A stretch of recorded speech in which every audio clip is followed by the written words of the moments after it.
Assalamualaikum warahmatullahi wabarakatuh. Para pemirsa TV-mu yang kami hormati dan kami cintai dimanapun Anda berada.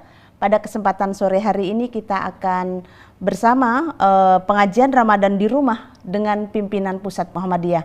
Untuk kali ini kita akan bersama Profesor Syafiq Mukni, Ketua Pimpinan Pusat Muhammadiyah dengan tema Takdir dan Ikhtiar. Kepada yang terhormat Profesor Syafiq Mukni, kami persilahkan untuk memberikan tausiah terlebih dahulu. Profesor. Assalamualaikum warahmatullahi wabarakatuh.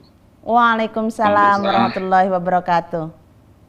Pemirsa yang berbahagia, syukur alhamdulillah bahwa di tengah-tengah bulan Ramadan dalam keadaan atau situasi yang cukup memprihatinkan karena COVID-19 ini, kita masih bisa melanjutkan berbagai macam kegiatan yang saya kira sangat penting bagi kita umat Islam.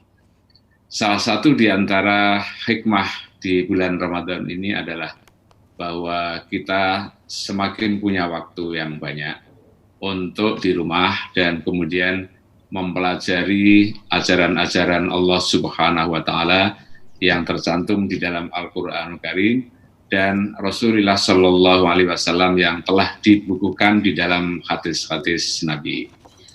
Nah, sekarang tiba dalam persoalan takdir dan ikhtiar. Ini merupakan problem yang sudah banyak sekali dibicarakan, terutama sejak awal-awal perkembangan Islam.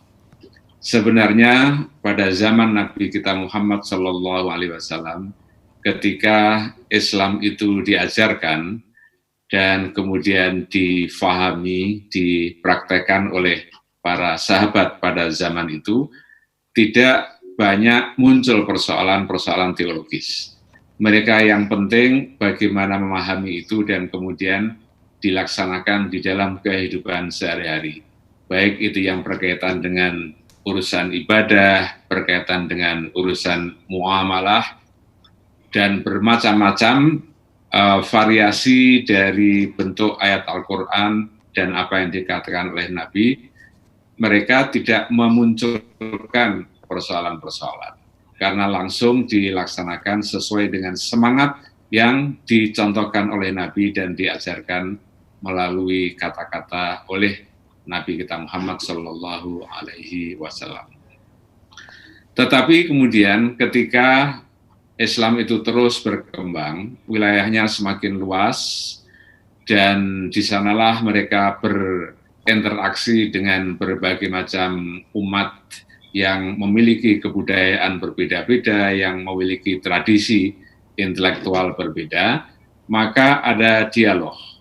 Mereka mencoba untuk membandingkan bagaimana ajaran Islam dengan ajaran Nasrani, dengan ajaran Yahudi, dengan ajaran-ajaran agama yang tumbuh di Asia Tengah, di Timur Tengah, dan di Asia Selatan misalnya. Maka ada pengaruh di sana yang masuk ke dalam intelektual Muslim. Di samping itu juga para penaluk-penaluk Muslim itu kemudian mendapatkan khazanah literatur yang luar biasa di berbagai daerah yang kemudian masuk ke dalam wilayah Islam. Misalnya di Alexandria, di Antioch, di Jundisapur, dan lain sebagainya. Dan kemudian naskah-naskah itu, warisan intelektual itu disimpan di dalam perpustakaan. Salah satu di antara perpustakaan yang sangat terkenal di Baghdad adalah Baitul Hikmah. Nah, dari interaksi dengan berbagai macam teologi warisan pra-Islam maupun budaya-budaya setempat, maka muncullah persoalan. Apa sesungguhnya ajaran Islam tentang takdir dan ikhtiar? Apakah seluruh peristiwa di alam ini sesungguhnya sudah didesain, sudah ditentukan oleh Allah Subhanahu wa Ta'ala, ataukah belum? Dan kemudian diserahkan kepada manusia untuk melakukannya, untuk memilih sesuai dengan pikiran dan kehendak dari manusia itu sendiri. Nah, di dalam rangka ini muncul dua golongan yang secara klasik sudah kita kenal, dan ini sudah mungkin banyak menjadi bahan diskusi di kalangan masyarakat, ulama, akademisi. Yang pertama ialah apa yang disebut dengan golongan Jabariyah, atau dalam bahasa Inggris disebut dengan golongan predestination, bahwa seluruh kejadian di alam ini termasuk perbuatan manusia itu sudah ditentukan oleh Allah Subhanahu wa Ta'ala, sehingga tidak ada lagi ruang bagi manusia untuk memilih. Maka karena semua sudah ditentukan, manusia tinggal hanya menjalankan saja dan menjalani kehidupan ini sesuai dengan apa yang sudah ditentukan oleh Allah. Bahkan di dalam Lauh Mahfud ya, sudah disebutkan bagaimana nasib manusia yang akan datang, baik nasib secara kolektif maupun nasib secara individu. Itulah salah satu kelompok yang dalam khazanah sejarah Islam disebut dengan kaum Jabariyah.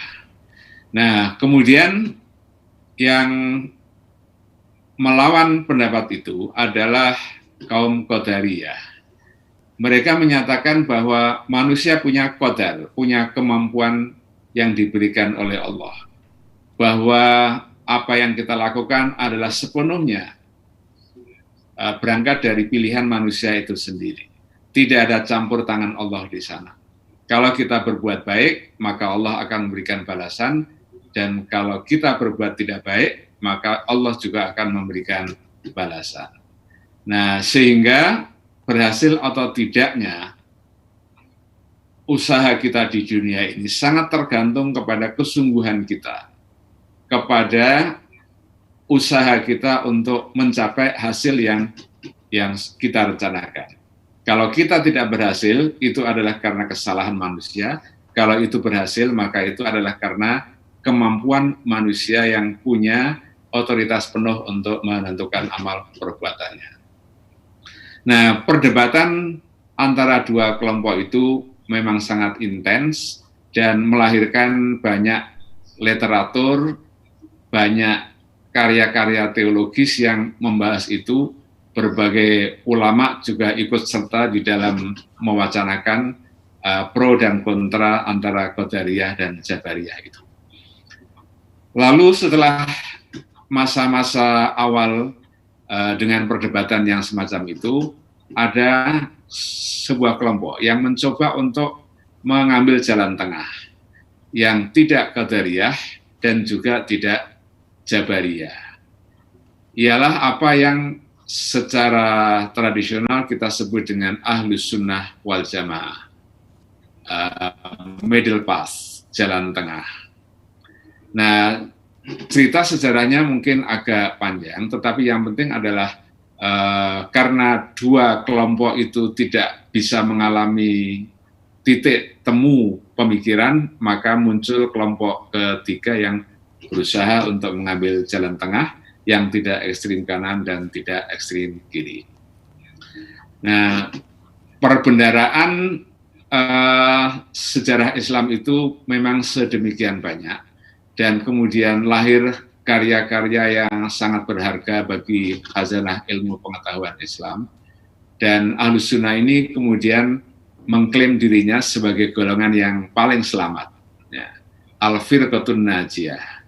Mereka menggunakan hadis Nabi kita Muhammad Sallallahu Alaihi Wasallam yang menyatakan bahwa umatku nanti itu akan pecah menjadi 73 golongan. Nah, semuanya masuk neraka kecuali satu. Dan siapa yang satu itu? Ada hadis yang menyebutkan mereka adalah ma'ana alaihi wa ashabi, yang mengikuti sunnahku dan sunnah para sahabatku. Jadi Nabi kita Muhammad SAW dalam hadis itu disebutkan, beliau berkata, sataftariku ummati ila thalathin wa sab'ina firqah kulluhum finnar illa wahidah, dan wahidah yang yang al-firqatun najiyah, yang golongan yang selamat itu adalah ma'ana alaihi wa ashabi. Nah, itulah background dari pro dan kontra antara Qadariyah dan Jabariyah. Dan saya kira kita umat Islam sekarang tidak bisa lagi menggunakan pendekatan lama. Memang banyak ayat-ayat Al-Quran dan hadis-hadis Nabi yang digunakan untuk mensupport, mendukung tesis masing-masing kelompok itu, tetapi sayangnya mereka selalu menggunakan ini dengan pendekatan teologis, padahal sesungguhnya ada pendekatan etis yang saya pikir bermanfaat bagi kita dan tidak usah lagi kita terjebak kembali di dalam kontroversi yang sudah berjalan lebih dari 1000 tahun yang lalu. Ya. Saya kira ini pengantar. Profesor terima kasih. Syafiq. Ya, terima kasih banyak pengantarnya, Prof. Para pemirsa TVmu yang kami cintai, jangan lupa apabila Anda ingin memberikan komentar atau menyampaikan pertanyaan, bisa disampaikan melalui alamat telepon yang tertera pada layar TV kami, dan kami persilahkan kepada para pemirsa. Prof. Syafiq, sangat menarik apa yang disampaikan di tahap awal tentang golongan-golongan ini yang kemudian di awal mereka melakukan perdebatan, kemudian pada satu titik ada satu titik di mana mereka kemudian berusaha untuk mencari jalan tengah, dan tiba-tiba kemudian ini bagaimana sebenarnya konteksnya untuk nanti pada masa kekinian dan terutama juga pada era di pandemi saat ini, Prof. Mungkin nanti kita setelah break kita akan sampai untuk membahas bagian bagaimana itu terimplementasikan saat ini dan di era pandemi.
Selamat pagi untukmu yang selalu memulai dengan yang halal.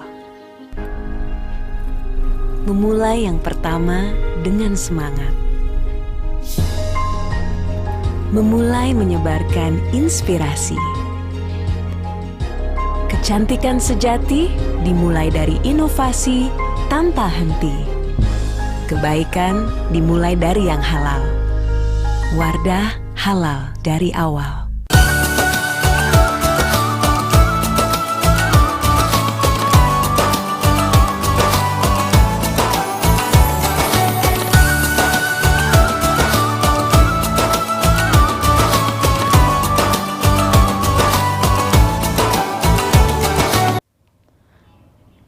Prof. Syafiq, tadi Prof menyampaikan bahwa ada beberapa golongan yang kemudian berusaha mencari titik temu.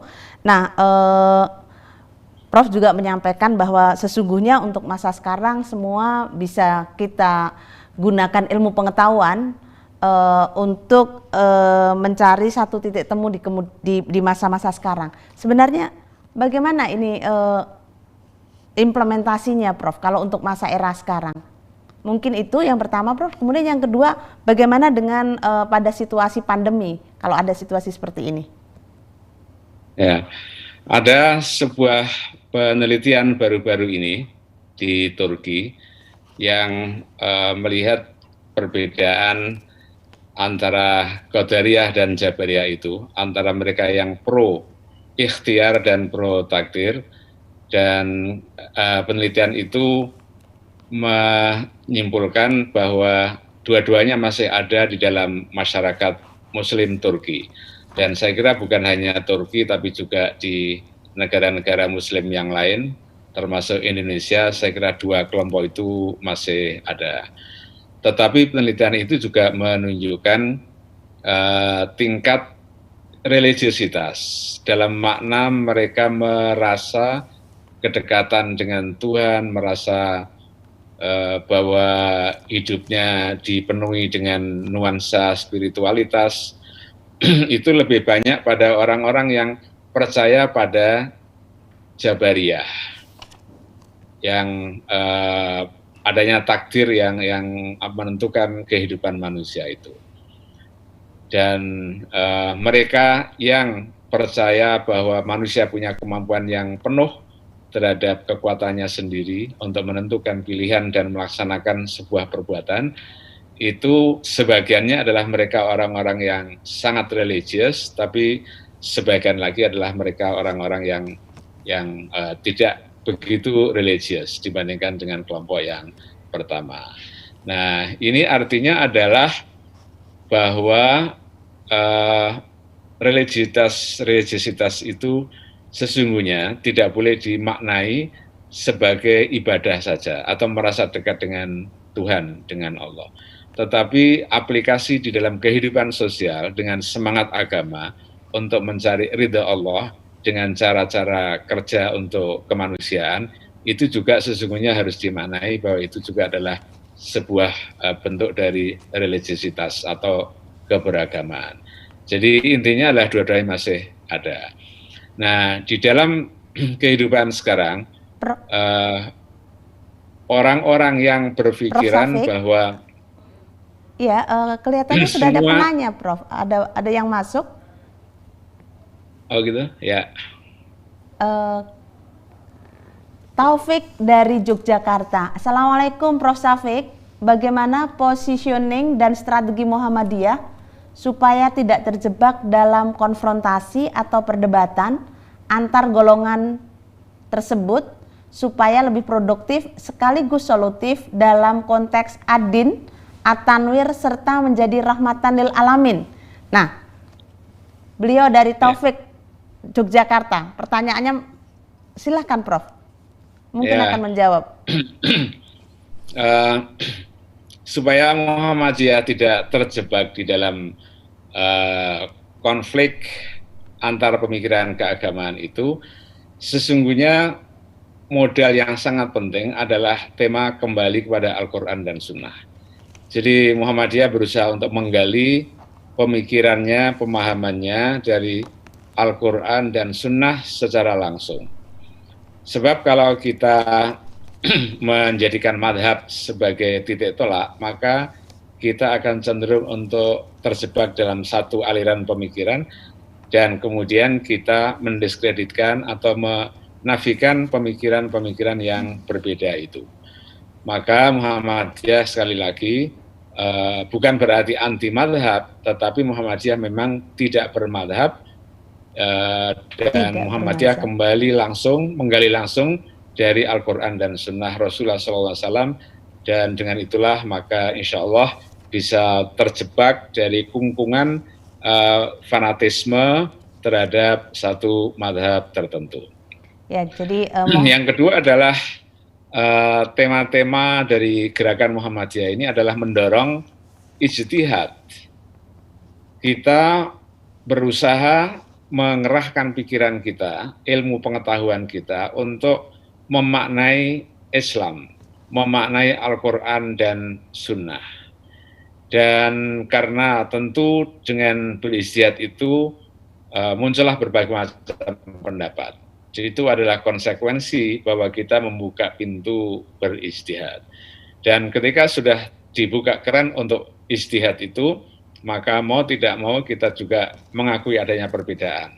Dan Muhammadiyah dengan lembaga majelis tarjih yang sampai sekarang masih tetap berfungsi sangat penting untuk memberikan fatwa-fatwa keagamaan, itu tujuannya adalah memilih dari sekian banyak pendapat itu mana yang paling kuat, mana yang paling arjah, yang paling rasional, paling kuat menurut teks-teks Al-Quran dan Sunnah Rasulullah Sallallahu Alaihi Wasallam.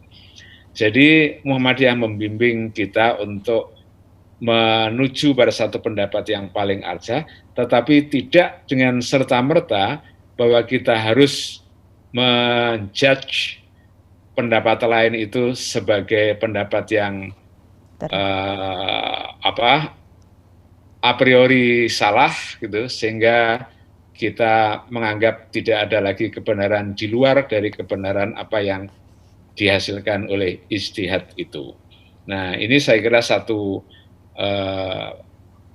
modal bagi Muhammadiyah untuk menyatukan umat kita, dan kemudian kita mendidik masyarakat supaya lebih cerdas, memahami perbedaan dengan segala argumentasinya, dan kemudian memilih mana yang benar menurut Al-Quran dalam pikiran kita sebagai warga Muhammadiyah. Ya, luar biasa yang disampaikan oleh Prof. Syafiq ya. Para pemirsa TVMU yang kami hormati dan kami cintai, jangan lupa apabila ada pemirsa yang penasaran, silahkan untuk berinteraksi dengan kami dalam telepon yang ada dalam layar, bisa melalui WhatsApp maupun telepon langsung kepada kami. Prof. Syafiq, tadi ada dua hal yang sangat penting yang saya dengar dari Prof. Syafiq, yaitu pertama kembali kepada Al-Quran dan Hadis, dan yang kedua adalah melakukan ijtihad. Nah, dan di sini di konteks yang kedua memberikan keleluasaan atas berbagai perbedaan-perbedaan yang ada. Nah, jangan sampai ini kemudian tidak dipahami oleh banyak keluarga Muhammadiyah yang kemudian inginnya satu hal, dan justru ini mungkin malah tidak membuat seperti yang Prof sampaikan, memilih satu sebenarnya tidak pada fungsi untuk lebih mencerdaskan kita semua, serta tidak berusaha untuk melihat berbagai perbedaan yang ada. Nah, Prof. Syafiq, ini tadi kalau konteksnya di dalam pandemi saat ini, kira-kira bagaimana kita bicara tentang ikhtiar dan takdir dalam konteks pandemi, Prof? Ya, kita masih melihat dengan jelas bagaimana adanya dua kelompok itu ya. Yang pertama, mereka menyatakan bahwa pandemik ini adalah memang sesuatu yang sudah ditakdirkan oleh Allah. Jadi mau tidak mau kita harus menerimanya. Dan kemudian apakah kita menjadi orang yang tertular dengan COVID-19 ini atau tidak, itu semuanya sudah ditentukan oleh Allah Subhanahu wa Ta'ala. Sehingga tidak ada pilihan lain kecuali mengikuti itu. Walaupun kita misalnya tidak melakukan kumpul-kumpul baik di masjid atau di luar masjid, tapi kalau memang kita sudah ditakdirkan bahwa kita akan kena virus itu akan menimpa kita. Dan kalaupun kita berkumpul-kumpul di tempat dengan jumlah yang banyak, kita berada di masjid, tidak melakukan physical atau social distancing, tapi kalau memang Allah tidak menghendaki kita akan kena virus, maka itu juga kita tidak akan kena. Oleh karena itu, usaha itu sesungguhnya menempati posisi yang kesekian, karena yang pertama yang terjadi hanyalah apa yang sudah ditakdirkan oleh Allah. Kita masih melihat misalnya video-video dari sebagian ustadz kita atau ulama kita yang meyakini seperti ini. Yang kedua adalah kelompok yang menekankan ikhtiar. Ialah kita diberikan akal oleh Allah Subhanahu wa Ta'ala, dan itu menjadi institusi di dalam diri manusia yang sangat berharga. Dan dengan akal inilah kita mengembangkan ilmu pengetahuan dan teknologi. Maka usaha manusia di dalam mempelajari ilmu pengetahuan termasuk di bidang kesehatan, termasuk di bidang mikrobiologi seperti virus ini, itu adalah sesuatu yang berharga yang diberikan kepada manusia dan manusia harus memanfaatkan ini. Maka muncullah sebuah usaha untuk misalnya melakukan physical atau social distancing dengan lockdown, dengan berbagai macam usaha menggunakan masker dan lain sebagainya. Itu sesungguhnya adalah manifestasi bahwa kita percaya ilmu pengetahuan itu merupakan berkah yang diberikan oleh Allah dan harus kita manfaatkan sebaik-baiknya, seluas-luasnya untuk kepentingan umat manusia. Nah, saya kira kalau kita terjebak pada posisi Jabariyah yang menekankan pada takdir yang sudah tidak mungkin berubah itu malapetaka juga akan terjadi dan kita sudah saksikan, walaupun mereka niatnya baik, walaupun mereka percaya bahwa mereka tidak akan tertular karena semuanya tergantung takdir Allah, tapi kemudian toh itu terjadi, bisa menjangkiti orang yang beriman maupun yang tidak beriman. Bisa siapa saja, orang yang beragama atau juga orang yang tidak beragama. Nah, demikian juga kalau kita hanya bertumpu pada kekuatan qadariyah, bahwa manusia mampu mengatasi segala-galanya, itu juga bisa berakibat fatal. Ya, banyak kasih sekali. Di masyarakat ya, terima kasih sekali Prof penjelasannya. Di Jepang misalnya, ya. Saya pikir kita break sebentar untuk mengikuti iklan yang akan lewat dan kita akan lanjutkan untuk sebentar lagi. Terima kasih. Ya.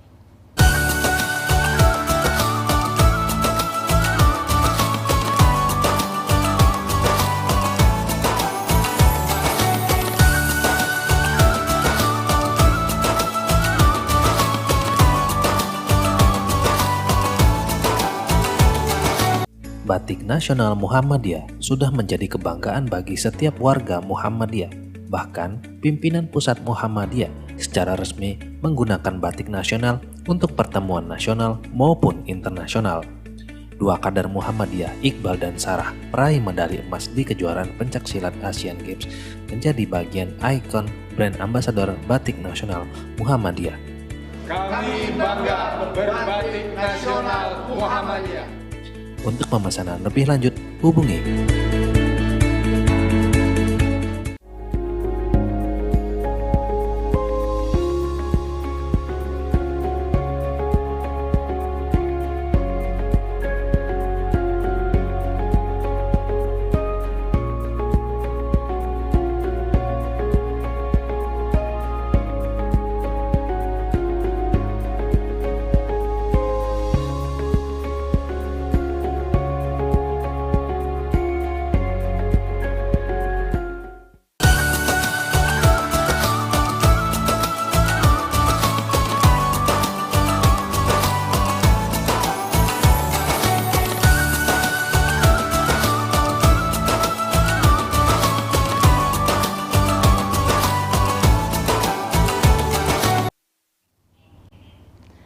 Ya, para pemirsa yang kami cintai, Ramadan di rumah saja. Kali ini kita akan melanjutkan dengan Prof. Syafiq yang tadi sudah disampaikan. Pada situasi COVID seperti ini sebenarnya posisinya kita sebaiknya seperti apa? Kita lebih kepada takdir atau kita sebenarnya meyakini bahwa ikhtiar yang kita kedepankan. Dan tadi kita sudah disampaikan, dijelaskan oleh Prof. Syafiq. Meski demikian kami membuka juga kepada para pemirsa untuk melakukan interaktif bersama kami dalam telepon yang ada dalam layar kami. Di sini kami persilahkan apabila saudara-saudara pemirsa TV-mu untuk memberikan komentar melalui WhatsApp maupun telepon di dalam telepon interaktif di dalam layar kaca yang tertera di sini. Nah, kembali Prof. Syafiq yang kami hormati. Ini tadi kita sudah membahas sampai pada di era pandemi saat ini. Nah, kemudian kalau kita lihat dengan yang sudah dilakukan oleh Muhammadiyah dengan MCCC dan untuk saat ini, tapi kemudian kita juga lihat bagaimana negara melakukan kegiatannya, di sisi lain ternyata di Indonesia nih masih banyak sekali yang percaya pada takdir saja. Nah ini kemudian gimana nih Prof menghadapinya? Rasanya rumit sekali nih menyelesaikan urusannya ini.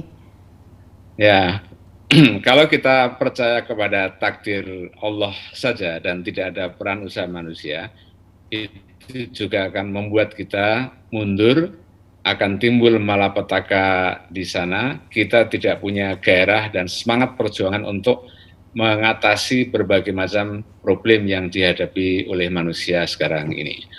Tetapi kalau kita hanya bertumpu pada kekuatan ikhtiar saja, menimbulkan masalah.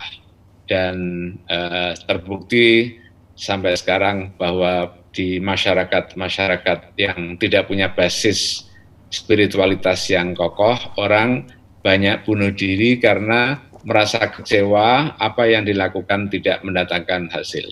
Mereka tidak memiliki konsep tawakal, tidak memiliki konsep qanaah dan lain sebagainya, sehingga mereka mengalami keguncangan, mereka kehilangan keseimbangan di dalam melihat kehidupan dunia ini. Maka bagi Muhammadiyah sesungguhnya kita bisa melihat dua hal. Yang pertama ialah apa yang sudah diberikan oleh pemikir-pemikir kita masa lalu ialah dengan jalan tengah.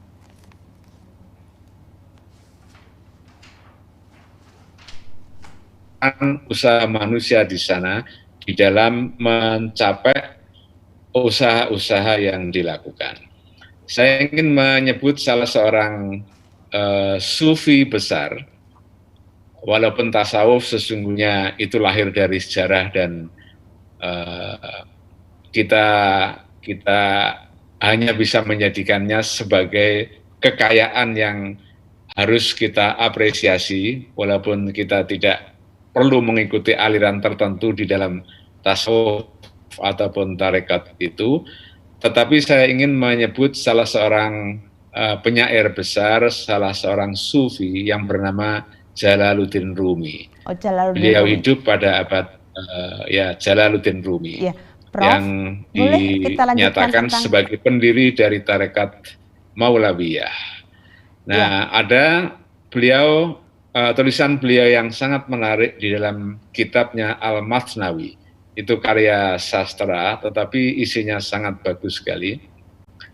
Dia mengatakan bahwa Prof. Syafiq, sesungguhnya kita, halo? Iya, Prof. Syafiq, terima kasih. Ini sangat menarik untuk mendengarkan kelanjutan dari Jalaluddin Rumi, tapi ada penelpon yang pengen bicara, Prof. Boleh sebentar kita dengarkan, Prof, ya?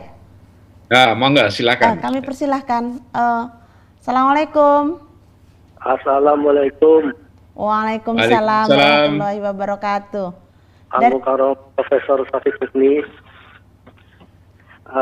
menghadapi pandemi COVID ini sepertinya ada dua pandangan yang tidak bisa ketemu. Satu pandangan agama dan satu sains. Masing-masing ngotot dengan pandangannya sendiri. Nah, bagaimana mendamaikan keduanya itu, Prof. Syafiq? Saya kira itu saja, Prof. Waalaikumsalam warahmatullahi wabarakatuh. Waalaikumsalam warahmatullahi wabarakatuh. Ya, kami persilakan. Saya pikir bukan perbedaan antara pandangan agama dan pandangan ilmu pengetahuannya, tetapi adalah pandangan agama yang A dan pandangan agama yang B. Dua-duanya adalah pandangan agama, dua-duanya adalah muncul dari pemahaman kita terhadap ajaran agama itu. Maka kita sepertinya sudah hampir menemukan sebuah titik temu untuk melihat. Pertama adalah bahwa kita memang meyakini ada sesuatu yang ditakdirkan oleh Allah, yaitu sunnatullah. Misalnya virus Corona 19 ini menyebar melalui manusia. Itu adalah sesuatu yang ilmiah, sesuatu yang merupakan sunnatullah, dan itu tidak bisa dirubah. Ya, tidak bisa dirubah. Bahwa manusia dalam kondisi tertentu akan rentang dengan coronavirus ini. Kemudian kalau kita berinteraksi dengan orang yang terinfeksi itu dalam jarak dekat dengan menerima cairan ataukah udara yang muncul dari orang yang kena, maka kita akan menjadi kena. Itu adalah sesuatu yang sunnatullah. Bahwa kalau kita ingin menghentikan itu, physical distancing itu juga adalah sunnatullah. Jadi banyak sekali di dunia ini yang merupakan sunnatullah yang tidak mungkin kita rubah. Tetapi yang bisa kita rubah adalah dalam hal-hal yang kita bisa memilih mengikuti sunnatullah atau tidak mengikuti sunnatullah. Kita abaikan belum. Dulu saya ingat ceramah dari Dr. Imaduddin Abdurrahim Bang Imad yang membuat contoh gamblang sekali. Bagaimana kalau ada dua bangunan, salah satu diantaranya adalah masjid yang tinggi dan tidak ada penangkal petir, kemudian yang satunya adalah bangunan di sebelahnya yang ada penangkal petir, tapi itu gedung, bukan masjid, gedung misalnya gedung bioskop. Maka kira-kira kalau ada petir, maka yang tersambar petir itu yang mana? Tentu adalah masjid yang menaranya tidak disertai dengan penangkal petir. Jadi itu adalah sunnatullah. Maka kita harus yakin bahwa sunnatullah itu ada, dan pilihan kita adalah mengikuti sunnatullah atau tidak mengikuti sunnah. Itu sesungguhnya yang disebut dengan takdir, yang sudah ditentukan, la tabdila li khalqillah, yang sudah pendekatan tersebut, bahwa takdir Allah memang ada, dan kita harus memilih apakah kita akan terus mengalami masalah dengan pandemi sekarang ini ataukah kita ingin selesai. Itu adalah pilihan. Dan kalau kita ingin selesai dengan pandemi ini dengan cepat, maka pilihannya adalah kita mengikuti protokol yang sudah dibuat oleh para ahlinya. Dan itulah saya kira bentuk dari kita percaya adanya takdir, dan sekaligus kita percaya adanya kemampuan manusia untuk memilih mana yang terbaik untuk manusia. Ya. Terima kasih sekali Prof. Terima kasih Pak Yanto, semoga Pak Yanto sudah terjawab apa yang disampaikan oleh Prof. Syafiq. Dan ada lagi WhatsApp yang bertanya Prof. Saya akan bacakan WhatsApp-nya dari Adnan Abdi PRM Margodadi Metro Lampung. Pertanyaan tentang pola ikhtiar individu dan Muhammadiyah menghadapi multikrisis dari dampak COVID-19. Misalnya arus PHK yang berjuang, kemudian ada daya beli yang turun, ada sikap antisosial yang muncul. Nah, Muhammadiyah dengan warganya tampak yang berdampak skala nasional amat banyak. Matur nuwun. Saya pikir ini pertanyaan tapi sekaligus juga menyampaikan apresiasi terhadap apa yang dilakukan oleh Muhammadiyah. Jadi Prof, pertanyaannya adalah pola ikhtiar individu seperti apa untuk warga Muhammadiyah dalam menghadapi multikrisis COVID? Kami persilakan. Pertama tentu secara individu kita harus berusaha supaya jangan terlalu stres. Ya, kita boleh memiliki masalah, tapi jangan sampai kita putus asa seolah dunia ini sudah habis, tidak ada masa depan lagi, karena Allah Subhanahu wa taala di dalam Al-Qur'an melarang kita untuk berputus asa. Wala tai'asu mir rauhillah innahu la yai'asu mir rauhillah illal qaumul kafirun. Jadi stamina kita masih punya harapan baik di masa depan, kita masih punya husnuzon terhadap Allah, maka itu saya kira bekal rohaniyah yang sangat diperlukan secara individual pada saat seperti sekarang ini. Yang kedua adalah bagaimana kita memanage kehidupan. Jadi kita tidak mungkin lagi bisa melakukan kegiatan seperti yang biasanya ketika belum ada wabah seperti sekarang ini. Maka ini pelajaran yang sangat berharga. Dan merenung tentu ada cara hidup yang jauh lebih baik daripada apa yang kita lakukan di masa yang lalu. Misalnya mengajarkan bahwa kita harus lebih menjaga kebersihan supaya kita bisa memanage keuangan kita dengan baik, menghadapi segala kemungkinan yang bisa saja terjadi secara tiba-tiba.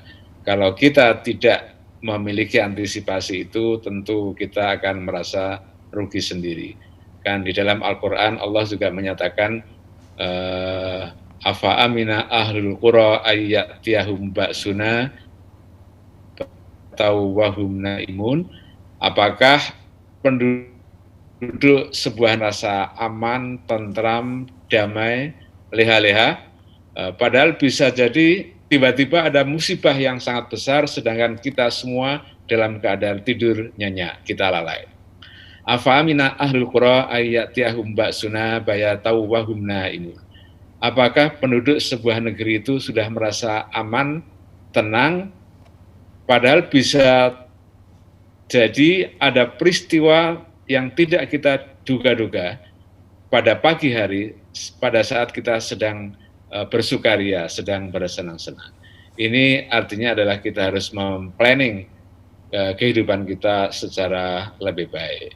Nah, tentu kita juga harus menjaga kesehatan kita supaya selesai wabah ini kita bisa melakukan aktivitas lebih baik lagi. Ya. Jadi life must go on, kehidupan kita harus terus berlanjut. Ya. Prof, ada lagi nih Prof, pertanyaan melalui WhatsApp berikutnya, kami bacakan ya. Dari Sulistyo Ponorogo, bagaimana warga Muhammadiyah yang di tingkat ranting yang merupakan ujung tombak gerakan Muhammadiyah, karena masih banyak yang punya pemahaman keagamaan tidak sesuai dengan tarjih, termasuk mata pelajaran agama di sekolah-sekolah Muhammadiyah tidak mengacu kepada tarjih Muhammadiyah. Mohon pemecahan dan pencerahannya, Prof. Itu dari Sulistyo Ponorogo. Ya, prinsipnya adalah bahwa kita berorganisasi, dan karena organisasi itu memiliki lembaga untuk mengeluarkan tarjih, maka sepatutnya kita mengikuti secara institusi apa yang sudah diputuskan oleh Majelis Tarjih itu sendiri. Tetapi karena Majelis Tarjih itu bukan Tuhan, ya sehingga orang bisa juga mengajukan pertanyaan, orang juga bisa berpendapat lain, tetapi dalam hal yang sudah ditanfidkan oleh pimpinan Muhammadiyah tentu harus diikuti. Jadi prinsipnya secara organisatoris di lembaga pendidikan Muhammadiyah harus diajarkan keputusan-keputusan Majelis Tarjih itu, dan kita yakini itu tidak salah karena sudah melalui proses pembicaraan dan pembahasan yang cukup matang. Kemudian masyarakat kita itu kan bertingkat. Mungkin pada tingkat TK pengajarannya harus berbeda dengan tingkat sekolah dasar. Berbeda lagi dengan pengajaran Al-Islam di sekolah menengah misalnya, apalagi di perguruan tinggi, tentu pendekatannya berbeda. Kalau di perguruan tinggi mungkin harus sudah dikenalkan perbandingan-perbandingan di antara sekian banyak perbedaan itu, mana yang lebih kuat dan mengapa Majelis Tarjih memilih itu sebagai yang arjah, yang paling kuat dibandingkan dengan yang lain-lain. Jadi harus lebih komparatif, harus sudah lebih mengenal ayat-ayat dan hadis-hadis Nabi untuk memperkuat itu. Jadi perlu proses, tetapi prinsip bahwa kita punya lembaga untuk melihat mana yang arjah, maka kita juga perlu mengikuti pendapat itu. Iya, terima kasih sekali Prof. Syafiq, para pemirsa TVmu yang kami cintai. kita akan break dulu untuk beberapa saat dan kita akan kembali lagi setelah break berikut.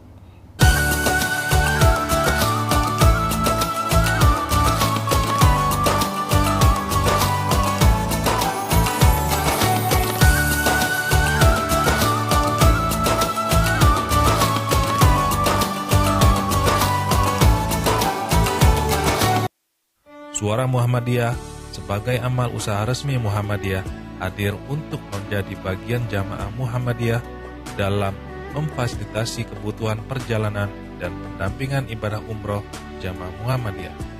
SM Tour and Travel hadir dengan 2 program utama, program umroh dan haji khusus, program perjalanan untuk domestik dan internasional. Mari bergabung bersama SM Tour and Travel untuk menikmati ibadah umroh Anda lebih khusyuk dan nyaman. Selamat pagi untukmu yang selalu memulai dengan yang halal. Memulai yang pertama dengan semangat. Memulai menyebarkan inspirasi. Kecantikan sejati dimulai dari inovasi tanpa henti. Kebaikan dimulai dari yang halal. Wardah halal dari awal.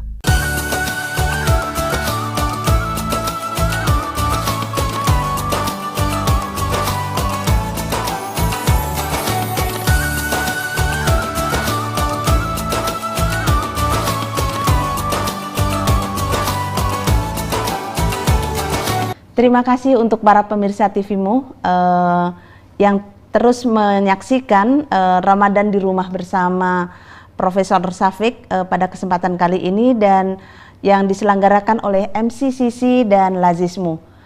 Prof. Syafiq, kita masih ada penanya lagi melalui WhatsApp, mungkin kita bisa baca dulu? Ya. Ya.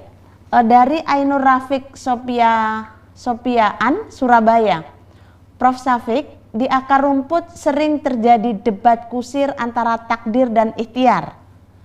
Ada yang bilang saya takut pada COVID, tapi lebih takut pada Allah. Dan saya tetap akan ke masjid berjamaah. Nah, kalau seperti ini bagaimana Prof. Syafiq? Ini pertanyaannya. Ya, ini saya pikir adalah sebuah pendapat yang tidak Islami. Karena kita berniat untuk mendekatkan diri kepada Allah, tetapi bisa berakibat malapetaka bagi sesama manusia. Padahal sesungguhnya kalau kita ingin dicintai oleh Allah, itu harus juga melakukan perbuatan sehingga menunjukkan kita cinta kepada sesama manusia. Jadi cinta kepada Allah diekspresikan melalui cintanya kepada sesama manusia. Tidak merupakan 2 hal yang terpisah. Nah, oleh karena itu maka bagi Muhammadiyah, ini memang harus ada pencerahan, pencerdaskan bagi semua lapisan masyarakat. Sebab kalau tidak, maka umat kita tidak akan menjadi maju-maju. Kalau cara berpikirnya masih secara dikotomis, dan menyatakan bahwa kita pasrah, menyerah pada takdir Allah, kita tidak perlu takut karena kita hanya takut pada Allah. Padahal sesungguhnya mengikuti sunnatullah itu adalah manifestasi dari takut kita kepada Allah Subhanahu wa Ta'ala. Kita melakukan amal saleh, menyelamatkan manusia yang lain, dan menyelamatkan diri sendiri, itu juga adalah manifestasi dari takwa kita kepada Allah Subhanahu wa Ta'ala. Ya, terima kasih Saya banyak. kira itu. Ya, terima kasih banyak Prof. Syafiq, sangat menarik. Moga-moga didengarkan dengan baik ya, bahwa tidak perlu ada dikotomi antara kalau saya mencintai Allah, maka saya akan beribadah, terus kemudian saya mengabaikan apa yang disampaikan oleh aturan pemerintah maupun oleh Muhammadiyah.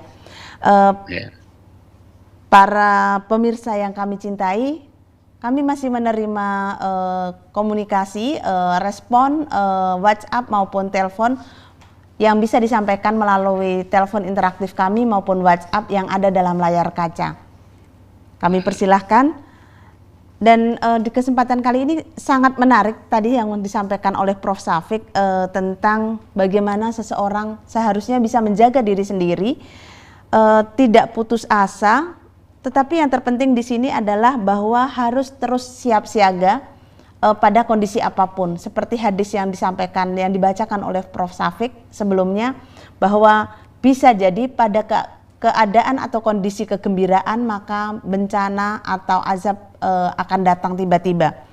Nah, para hadirin, para pemirsa yang kami cintai, kami masih menerima telepon interaktif atau pertanyaan melalui telepon dan WhatsApp, dan kami persilahkan. Jangan lupa bahwa kegiatan ini dilakukan setiap hari pada pukul 16.30 dan sampai 16.30 sampai dengan 17.30 yang diadakan oleh MCCC dan juga bekerja sama dengan Lazismu. Prof. Syafiq, kita kembali lagi kepada Prof. Syafiq. Nih sepertinya Prof. Syafiq ingin menyampaikan sesuatu. Kami persilahkan. Ya, tentu kami dari pimpinan pusat Muhammadiyah dan juga saya sangat banyak mendengar dari masyarakat bagaimana mereka mengapresiasi sumbangan Muhammadiyah terhadap kepentingan kemanusiaan universal yang tidak membedakan apakah kita membantu orang yang muslim ataukah yang tidak muslim, membantu orang yang sangat memerlukan. Itu merupakan semangat yang tidak pernah putus di dalam sejarah pergerakan Muhammadiyah. Nah, ini merupakan satu modal yang sangat penting, ialah apa yang kita sebut dengan trust, kepercayaan masyarakat. Saya melihat bagaimana antusiasme masyarakat, baik di dalam Muhammadiyah maupun di luar Muhammadiyah, ketika kita punya program untuk membantu rakyat Palestina, bagaimana antusiasme masyarakat melalui donasi di Lazismu misalnya untuk membantu Muslim Rohingya, dan bagaimana kita menyediakan fasilitas untuk mahasiswa dari Thailand Selatan dan Filipina Selatan untuk kuliah di perguruan tinggi Muhammadiyah. Dan sekarang ini dibuktikan lagi bagaimana masyarakat menaruh kepercayaan kepada Muhammadiyah melalui sumbangannya untuk penanganan COVID-19 ini. Melalui program-program MCCC, saya kira ini harus kita jaga sebagai stamina yang terus mendorong gerakan Muhammadiyah agar bisa berjalan lebih cepat dan lebih baik lagi. Ya, Prof. Syafiq, ada penelpon lagi. Kami persilahkan Pak yang sedang menelpon, Bapak atau Ibu. Assalamualaikum. Ya, untuk penanganan COVID-19 melalui program MCCC, saya kira bisa lebih keras Pak suaranya, kami tidak cukup mendengar. Oh, bisa. Iya. Bisa saya sampaikan. Kami persilahkan. Iya, ini kalau apa namanya Jumatan. Waalaikumsalam. Iya, Bapak kami silahkan melanjutkan. Iya. Jadi kalau Jumatan gimana? Kalau Jumatan kan tidak boleh. Iya, terus Pak Sugeng? Ya, kalau Jumatan tidak boleh kan? Kalau misalkan Jumatan di rumah, bagaimana? Boleh enggak hukumnya? Ya, oke. Bisa Prof. Syafiq kami persilahkan menjawab Pak Sugeng dari Jawa Timur. Ya, ada dua pilihan. Yang pertama adalah mengganti dengan salat zuhur di rumah kalau kita tidak bisa melaksanakan salat Jum'ah di rumah. Menurut Muhammadiyah, salat Jum'ah dimanapun itu boleh. Dan bahkan di tengah-tengah kontroversi, persyaratan jumlah jamaah yang memenuhi syarat untuk dinyatakan sah sebagai sholat Jum'ah, itu misalnya ada yang mengatakan harus minimal 40 orang dan lain sebagainya, tapi Muhammadiyah tidak menganut pemikiran itu.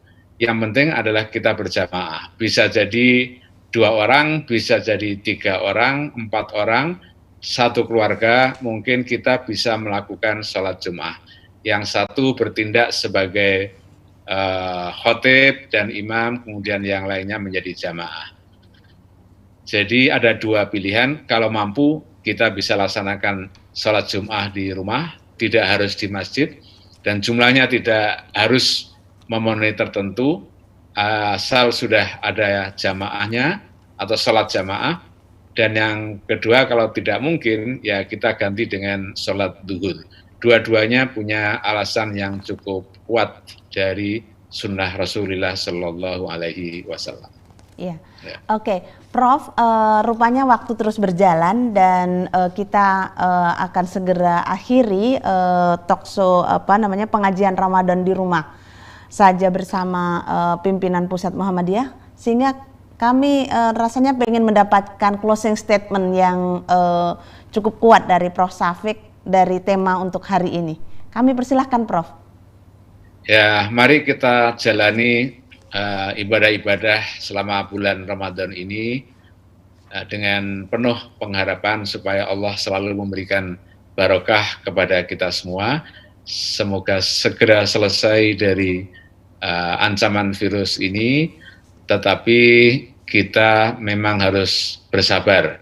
Dan yang disebut sabar itu adalah berusaha sekuat tenaga untuk melakukan upaya-upaya supaya kita tidak terjebak pada kemundaratan, tidak terjebak kepada situasi yang memperburuk kualitas kehidupan kita.